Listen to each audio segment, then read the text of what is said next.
I think that you should know someone well enough so that you know if you can negotiate with them, and so that you have started to formulate a vision of your joint future that you can both look forward to with enthusiasm and confidence. And of course, that's going to depend to some degree on your level of maturity. But that means you've considered such things as, do you have a sufficient number of joint interests? And are you oriented in the same direction with regards to how you're going to handle your joint careers and the possibility of children, and the manner in which you're going to interact with your in-laws? You have to start considering your life together from the perspective of practicality and economics, I would say. So it can't just be that massive erotic attraction that's associated with love, although I think that's extraordinarily important, and you're unbelievably fortunate if you have that. And you should do everything you can to maintain it, and that takes effort. That takes real effort and will. But you need to ally that with maturity and intelligence. And the maturity and intelligence is, okay, we're going to put our lives together. What's that going to look like at the level of detail? How are we going to handle our finances? Where are we going to live? What are our joint plans going to be? If you want to set up a household with someone, then there's a lot of things that you need to get straight. And you either do that by bringing your unconscious assumptions to bear on the situation and perhaps clashing where they don't match, or you sit down like a conscious and aware and articulate couple and start to negotiate what your joint responsibilities are going to be. And so that would be, well, who's responsible for the meals, and when and what are you going to eat, and who's going to get groceries, and who's going to pay the bills, and who's going to do which part of what household chores there are to do, and how is that going to be laid out fair, and so you should get to know the person that you're with well enough so that you can start discussing the real practical issues of life and determine whether or not you're capable of negotiating that. Unless you've really made a commitment to someone, like a lifetime commitment, and that's a serious commitment, one that you're not going to back out of.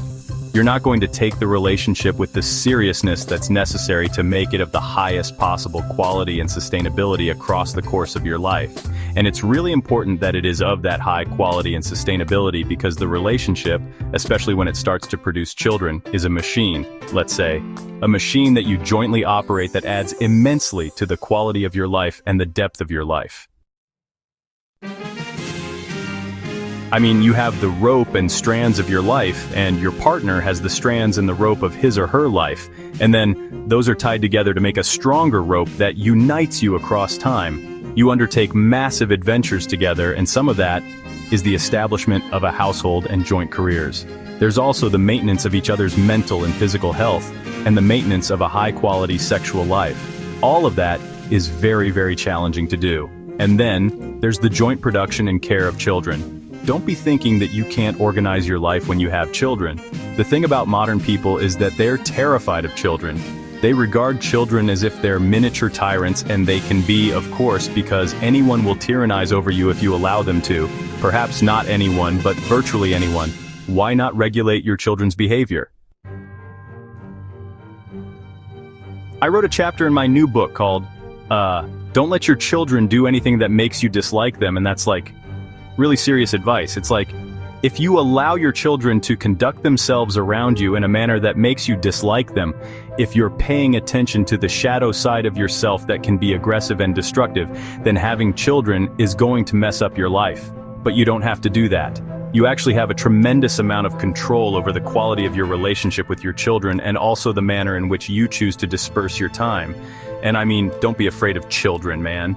You're the adult, for God's sake. You've got the upper hand.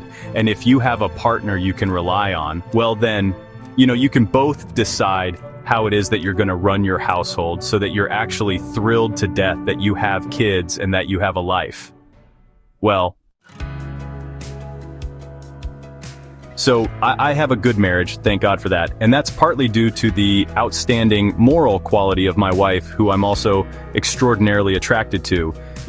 We've built a life together, and we've had kids together, and we're happy with our kids.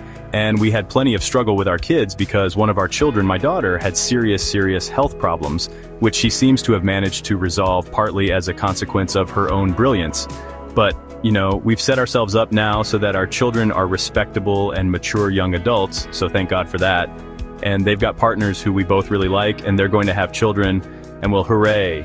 That means that this next part of my life is going to be something that I can advance into with a fair bit of hope. The shackle together is more like, I may have even said that, but it's such a cynical way of looking at it.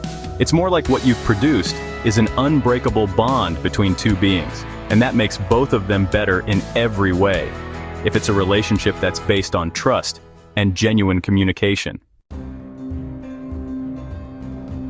It's a very difficult thing to attain because you have to be willing to tell the truth, and the truth is generally a horrible thing. It's easy to tell the truth when everyone wants to hear what you have to say, but it's very difficult to tell the truth when no one wants to hear it, least of all yourself. You're not coming clean about old lies generally if that will ruin lives, and I don't think you forgive yourself precisely. Focus on living truthfully in the future. You focus on living truthfully in the future, and perhaps you don't forgive yourself exactly. That doesn't mean you pound yourself into the ground with guilt, but if you have done things in the past that were reprehensible and that would destroy lives if brought to light, then you should, I think generally speaking, do everything you can to limit the spread of damage as you attempt to move truthfully into the future. You should get to know someone long enough to know that you two can tell the truth with each other. Communicate and negotiate, because the most important part of a relationship is the fact that you can tell each other the truth.